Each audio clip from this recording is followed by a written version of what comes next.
بسم اللہ الرحمن الرحیم۔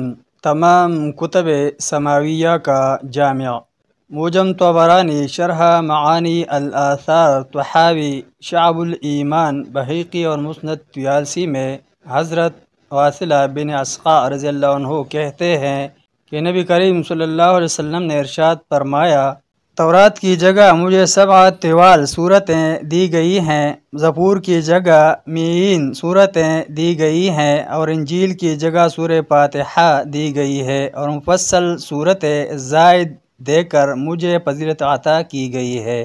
تو گویا قرآن کریم تورات، انجیل اور زبور سب کا جامع اور ان پر حاوی ہے۔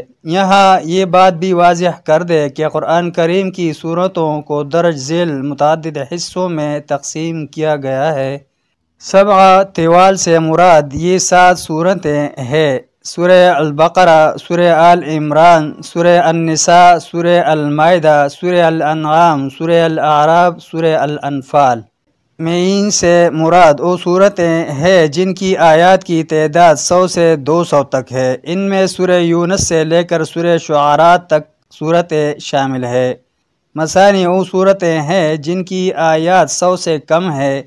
ان میں سورۃ النمل سے لے کر سورہ الحجرات تک کی صورتیں شامل ہیں۔ مفصل صورتوں میں سورہ قاف سے لے کر سورہ الناس تک کی تمام صورتیں شامل ہیں۔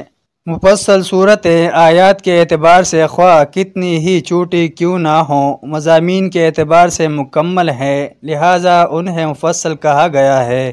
مفصل صورتوں کو مزید 3 حصوں میں تقسیم کیا گیا ہے: طوال مفصل سورہ قاف سے لے کر سورہ البروج تک، اوسط مفصل سورہ الطارق سے سورہ البینہ تک، قصوار مفصل سورہ الزلزال سے سورہ الناس تک۔